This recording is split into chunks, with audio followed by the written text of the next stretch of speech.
Եթերում լուրերի ժամն է, բարի երեկո։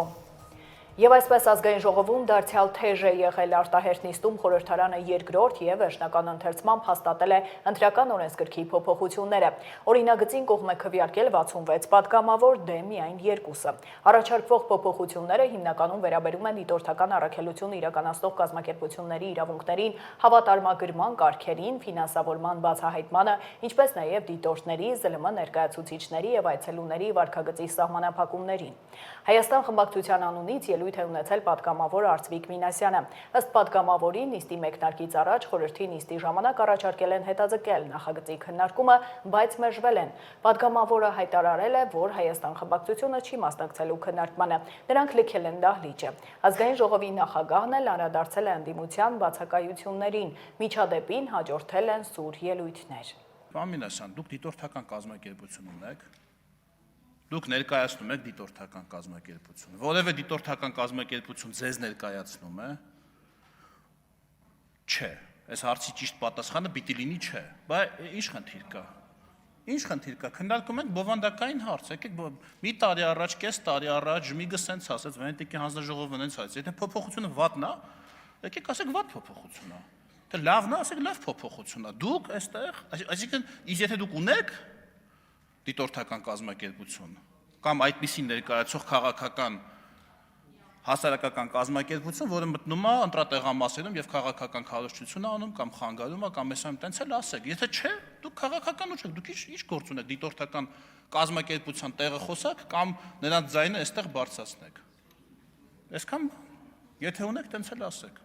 Այդ տրամաբանությամբ դուք էլ չպետք է խոսեք ստե դիտորդների մասին, հա, որտեղ դուք ինչ կապ ունեք, ուրեմն դիտորդները պետք է իրանց մասին խոսեն, վստահված անձինք իրանց մասին պետք է խոսեն, հա, մենակ։ Հարգելի հայրենակիցներ, քիչ առաջ տեղ ունեցավ խորհրդի նիստը, որտեղ մենք փորձեցինք կանխել այս հակաժողովրդավարական, հակաօրինական ընթացքը, չհաջողվեց, առաջարկություն ներկայացրեցինք նույնիսկ հետաձգելու, որպեսզի թե միջազգային ներկայացուցիչների ներգրավում, թե դիտորդական առաքելություն իրականացնող բոլոր կազմակերպությունների ներգրավման եւ նաեւ հանրային քննարկման միջոցով ունենանք օրենսդրական փոփոխության վերաբերյալ պատշաճ քննարկումներ եւ դրա հիման վրա նորմալ եզրակացություն, սակայն մերժում ստացանք եւ ոչ միայն մերժում, այլ 1 ժամի շրջանակներում մեծամասնությունը որոշել է, որ պետք է էսի անցկացնի։ Մենք անընդունելի ենք համարում նման վարքագիծը, սա հերթական փորձն է, ընտրական գործընթացները ամբողջությամբ իշխանության վերահսկողության տակ բերելու եւ ընտրակեղծիքները օրինականացնելու միտված։ Այս ամենը ընդունելի չէ, մերժելի է, մենք նաեւ միջազգայինների ուշադրությունն ենք հրավիրում այս հարցի վերաբերյալ, տեղական դիտորդական կազմակերպությունների եւ հասարակական կազմակերպությունների ուշադրությունն ենք հրավիրում այս հարցի վերաբերյալ, մենք մտադիր չենք մասնակցել հարցի քննարկմանը եւ հետեւաբար Հայաստան խմբակցությունը չի մասնակցելու եւ հայտարարում է, որ սա հերթական, հակապետական, հակաժողովրդավարական, հակաօրինական ընթացքն է։ Չի կարող այս ազգային ժողովը այս կարճ ժամանակահատվածում նման վարքագծով իրականացնի այդ փոփոխությունը առանց, նորից եմ կրկնում, պատշաճ քննարկումների։ Հետևաբար մենք չենք մասնակցում այս քննարկմանը։ Շնորհակալություն։ Իդեպ տեղեկացնեմ, որ այդ չմասնակցելու հետ կապված ես խոստացել էի, որ պետք է բացականները ներկայացնեմ, ասեմ, որ ազգային ժողովի գումարումից էսկոմ 4.5 տարվա ընթացքում ունեցել են 244 նիստ եւ օրինակ պարոն Իշխան Սաղաթելյանի այսօր 100-րդ հոբելարական բացակայությունն է։ Շնորհավորում ենք 244 նիստից մնացածինը կհրապարակեմ, ճիշտ է մնաց պատվերով ամեր չի կհրապարակեմ, կնայեք 48, 40 բացականեր, այո, բոլորը լավն են բացակայության առումով։ Դուք նույնիսկ ձեր աթոռների վրա ձեր կշիռը չեք կարողանում պահպանել, քաղաքական դաշտում դուք ձեր կշիռը ոնց եք պահելու։ Սա ինչի մասին է խոսում։ Մի քանի օր առաջ իրանք ինչ էին ասում էին, Բան եկել էին քննիչ հանձնաժողովից էին խոսում։ Նույն բանն է, քննիչ հանձնաժողովին չեն մասնակցել աշխատանքներին։ Հետո եկել են, ասում են քննիչ հանձնաժողովի զեկույցը բա ուր է։ Հիմա եկել են այստեղ կամ խորհրդի նիստին։ Այս հարցի քննարկման վերաբերյալ բովանդակային դատողություններ են անում, բայց հարցի բովանդակային քննարկմանը չեն մասնակցում։ Սա ինչի մասին է խոսում։ Խոսում է այն բանի մասին, որ իրանք հիանալի գիտեն Հայաստան խմբակցությունը, պատիվում է իդեպ այստեղ է, խիզախաբար մարդիկ մնացել են իհարկե գնալու են, ոչ չեն գալու այստեղ հարցեր տան իդեպ, որովհետև իրանք խմբակցությունից բանը, դիտորդական առաքելությունից ենք խոսում, եթե ճիշտ եմ հիշում, պատիվում են դաշինքի ներկայացուցիչներն են, չէ՞, ընտրակաշառքի վրա բռնվել էին, նաև դատանի օրինական ուժի մեջ մտած վճռել կա։ Իմ համար պատիվ ունեմ եւ Հայաստան դաշինքը նույնն է, այսինքն խոսքը ընդդիմության մասին է, նույն մարդկանց մասին է։ Եկել են դիտորդական առաքելությունից են խոսում, բայց իրանք ընդդիմություն լինելով ընտրակաշառքի վրա բռնվել են, դատանի օրինական վճռել կա։ Դրա համար էլ չեն մասնակցում բովանդակային քննարկմանը, որովհետեւ որ մասնակցեին, այս փաստարկները լսելու էին, չէ՞, այս փաստարկները երևալու էր, չէ՞։ Դրա համար էլ թողեցին գնացին։ Արցախում մնացած 10 հայերը նույնպես եկել են Հայաստան, այս մասին Facebook-յան էջում գրել է աշխատանքի և սոցիալական հարցերի նախարարը։ Արսեն Թորոսյանն ասել է, որ 10 հայեր և ազգությամբ ռուս 1 քաղաքացի դիմել են Ադրբեջանի և Հայաստանի պատկան մարմիններին Հայաստանի Հանրապետություն տեղափոխվելու խնդրանքով։ Դիմումների հիման վրա նշված անձինք տեղափոխվել են Հայաստանի Հանրապետություն։ Շարունակենք, Հայաստանյայց առաքելական Սուրբ եկեղեցին 2 դատական հայց է ներկայացրել ընդդեմ Տեր Արամ Քահանա Ասատրյանի։ Եկեղեցին պահանջել է, որ դատարանը պարտավորեցնի վերադարձնել Հայաստանյայց առաքելական Սուրբ եկեղեցու սեփականության իրավունքով պատկանող բնակարանը, որը գտնվում է Աշակունյաց պողոտայում։ Եկեղեցին նաև պահանջում է հօգուտ Հայաստանյայց առաքելական Սուրբ եկեղեցու բռնագանձել դատական ծախսերը, այդ թվում նախապես վճարված պետական տուրքի գումարը։ Գործը մակագրվել է Երևանի առաջին ատյանի ընդհանուր իրավասության քաղաքացիական դատարանի դատավոր Ռուբեն Բունյաթյանին։ Մյուս հայցադիմումով եկեղեցին պահանջում է վերադարձնել Հովանավանքի եկեղեցին, արգելելով Տեր Արամի մուտքը։ Երկրորդ հայցը մակագրվել է Արագածոտնի մարզի առաջին ատյանի քաղաքացիական դատարանի դատավոր Մանուկ Մարգարյանին։ Հայցերը դեռ վարույթ չեն ընդունվել։ Ստոկհոլմի արբիտրաժային տրիբունալն ամբողջությամբ մերժել է Սամվել Կարապետյանի միջնորդությունը, պահանջվում էր արտակարգ արբիտրի վճռի Հայաստանի Հանրապետության չկատարման փաստի հաստատումը, հեծի լիցենզիայի և վերջինի կառավարման մարմինների անդամների լիազորությունների վերականգնումը, ինչպես նաև նշանակված ժամանակավոր կառավարչի լիազորությունների դադարեցումը։ Բացի այդ, տրիբունալից հայցվել էր նաև արգելել հեծի բաժնետոմսերի կամ այլ ակտիվների հարկադիր վաճառքը, օտարումը կամ որևէ այլ եղանակով տնօրինումը։ Արբիտրաժային տրիբունալն ամբողջությամբ մերժել է նշված բոլոր պահանջները, եզրակացնելով, որ հայցվորների կողմից պահանջված ապահովման միջոցները հիմնավորված չեն։ Արբիտրաժային տրիբունալը նաև որոշել է, որ միջնորդության քննության հետ կապված բոլոր ծախսերն ամբողջությամբ կրելու է հայցվոր կողմը։ Հայաստանը ողջունում է տվյալ որոշումը, որը կայացվել է վեճը ըստ էության լուծելու իրավասություն ունեցող արբիտրաժային տրիբունալի, այլ ոչ թե արտակարգ արբիտրի կողմից։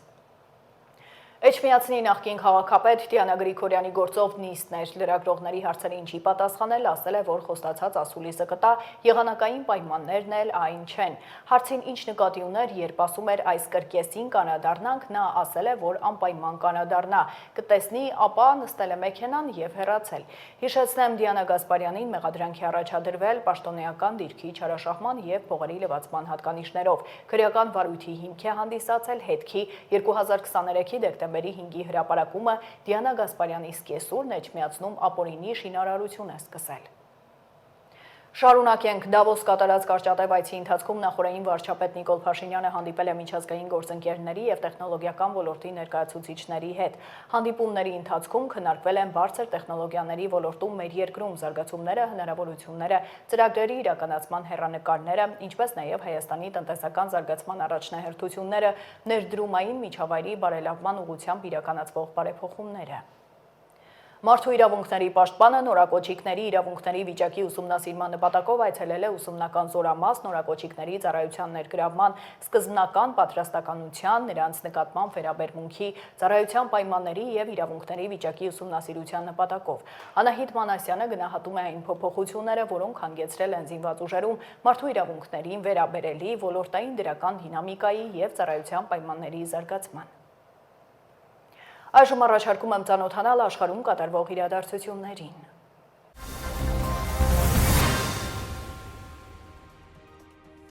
ԱՄՆ նախագահ Դոնալդ Թրամփը հայտարարել է, որ ՆԱՏՕ-ի հետ համաձայնության է հասել, ըստ որի ԱՄՆ-ն լիակատար եւ մշտական հասանելիություն կստանա Գրենլանդիային։ Դավոսի համաշխարհային տնտեսական ֆորումին մասնակցելուց հետո Վաշինգտոն վերադառնալիս նախագահական ինքնաթիռում լրագրողների հետ զրույցում Թրամփը հայտնել է, որ նոր համաձայնագրի շուրջ բանակցություններ են անցկացվում։ Թրամփի խոսքով նոր համաձայնագիրը շատ ավելի առատաձեռն կլինի Միացյալ Նահանգների համար։ ՆԱՏՕ-ի գլխավոր քարտուղար Մարկ Ռյուտեն ավելի վաղ Դավոսում Թրամփի հետ հանդիպումից հետո հայտնել էր, որ եվրոպացիները կարող են չանհանգստանալ Գրենլանդիայի համար եւ պետք է կենտրոնանան իրենց ռազմական ծախսերի վրա։ Թրամփի եւ Ռյուտեի միջև ձեռք բերված համաձայնության մանրամասները հայտնի չեն, սակայն Դանիայի վարչապետը եւս մեկ անգամ հայտարարել է, որ թագավորության կազմի մեջ մտնող կղզու հանդեպ իր ինքնիշխանությունը քննարկման առարկա չէ։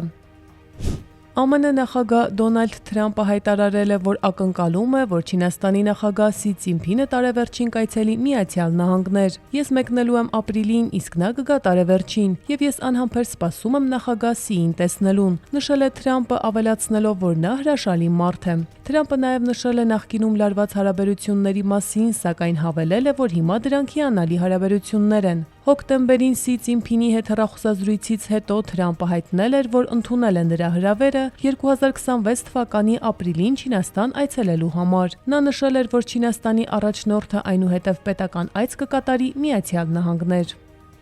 Եվրամիության երկրները համերաշխություն են ցուցաբերել Գրենլանդիային եւ Դանիային ու պլանավորում են ավելացնել ներդրումները կղզու տարածքում։ Այս մասին հայտարարել է Եվրահանձնաժողովի նախագահ Ուրսուլա ֆոն դեր Լայենը։ Եվրոպան հաստատուն եւ միասնական կերպով համերաշխություն է հայտնել Գրենլանդիային եւ Դանիայի թագավորությանը։ Արկտիկայում անվտանգության ապահովման աշխատանքները շարունակվում են։ Մենք կավելացնենք ներդրումները Գրենլանդիայում եւ արկտիկական պայմաններին պատրաստ սարքավորումների մեջ։ Այս մասին գրել է ֆոն դեր Լայենը X սոցիալական ցանցում։ Բացի այդ, նրա խոսքով Եվրամիությունը կխորացնի անվտանգության բնագավառում տարածաշրջանի գործընկերների հետ համագործակցությունը։ Այնքան շատ խոսակցություններ էին շրջանառվում Իրանում տեղի ունեցած բողոքի ցույցերի մասին, բայց դրանք խեղդվեցին արյան մեջ, հայտարարել է Ուկրաինայի նախագահ Վլադիմիր Զելենսկին Դավոսում ելույթի ժամանակ։ Աշխարհը բավականաչափ չի օգնել իրանցի ժողովրդին։ Այաթոլլան արդեն հազարավոր մարդկանց է սպանել։ Եթե ռեժիմը գոյատևի, դա հստակ ազդանշան է ուղարկում յուրաքանչյուր բռնապետի, եւ այնուամենայնիվ Եվրոպան նույնիսկ չի փորձել տալ իր սեփական արձագանքը, նշել է Զելենսկին։ Նա ընդգծել է, որ բոլորը սպասում են, թե ինչ կանի Միացյալ Նահանգները։ Եվրոպան ոչինչ չի առաջարկում եւ չի ցանկանում մտնել այս հարցի մեջ որպես իրանցի ժողովրդի եւ նրանց անհրաժեշտ ժողովրդավարության կողմնակից, բայց Եվրոպան դեռևս մնում է Գրենլանդիայի ռեժիմում։ Գուցե մի օր ինչ-որ մեկը ինչ-որ բան կանի, նշել է Ուկրաինայի նախագահը։ Ուկրաինան փորձում է ազդել Հունգարիայում կայանալիք խորհրդարանական ընտրությունների արդյունքների վրա, գիտակցելով, որ երկրի ներկայիս կառավարությունը թույլ չի տա նրան միանալ Եվրամիությանը։ Այս մասին հայտարարել է Հունգարիայի վարչապետ Վիկտոր Օրբանը, մեկնաբանելով Բրյուսելում կայացած Եվրամիության գագաթնաժողովի արդյունքները։ Այս հանդիպման ժամանակ Եվրահանձնաժողովը շրջանառության մեջ դրեց Ուկրաինայի համար ճանապարհային քարտեզ, որով կոչ էր արվում մինչև 2027 թվականը անդամակցել համայնքային միությանը։ Ըստ Օրբանի առաջիկա 100 օրվա ընթացքում Հունգարիայում չի լինի խորհրդարան, որը կքվեարկի ուկրաինացիների Եվրամիությանը միանալու օգտին։ Օրբանը նաև նշել է, որ չի ցանկանում, որպեսզի Ուկրաինան միանա Եվրամիությանը։ Վարչապետը հավելել է, որ հենց այդ պատճառով է Կիևը հետաքրքրված ընդդիմության հաղթանակով եւ փորձում է միջամտել Բուդապեշտի ներքին գործերին։ Հունգարիայում խորհրդարանական ընտրությունները, որոնց արդյունքում կձևավորվի նոր կառավարություն, նախատեսված են ապրիլի 12-ին։ Եվրոպան պետք է ռուս-ուկրաինական հակամարտության ավարտից հետո որոշակի պահի Ռուսաստանի հետ քննարկումներ անցկացնի եվրոպական անվտանգության ճարտարապետության վերաբերյալ։ Այս մասին հայտարարել է Ֆրանսիայի արտաքին գործերի նախարար Ժան-Նոել Բարոն։ Ավելի վաղ Կրեմլի խոսնակ Դմիտրի Պեսկովը հայտնել էր, որ Մոսկվան արձագանքել է Իտալիայից, Ֆրանսիայից եւ Գերմանիայից հնչող ազդանշանները Ռուսաստանի հետ երկխոսության անհրաժեշտության վերաբերյալ, եւ դա համարում է արևմտյան երկրների դիրքորոշումների դրական զարգացում։ Ճապոնիայի վարչապետ Սանաե Տակայիչին այսօր արձակել է Ճապոնիայի խորհրդարանի ստորին պալատը։ Փետրվարի 8-ին կկայանան վաղաժամկետ ընտրություններ։ Այսօր Տակայիչիի կաբինետը հավանություն տվեց 465 տեղանոց պալատն արձակելու ծրագրին։ Վարչապետը իրավունք ունի արձակել խորհրդարանի ստորին պալատը։ Սա 60 տարվա ընթացքում առաջին դեպքն է, երբ արձակումը տեղի ունեցավ խորհրդարանական հերթական նստաշրջանի առաջին օրը։ Պատգամավորների լիազորությունների ժամկետը պետք է լրանար 2028 թվականին, սակայն Տակայիչին որպես ընտրություններ հայտարարելու պատճառը նշել իր վարչապետության համար հանրային աջակցություն ստանալու անհրաժեշտությունը։ Ներկայացուցիչների պալատի նախորդ ընտրությունները տեղի են ունեցել 2024 թվականի հոկտեմբերին։ Վարչապետի որոշումն արդեն քննադատության է արժանացել, քանի որ ընտրություններին մնացել է 16 օր, ինչը ընտրողներին քիչ ժամանակ է տալիս գնահատելու թեկնածու կուսակցությունների նախընտրական ծրագրերը։ Արմինե Գևորգյան, Update լրատվական։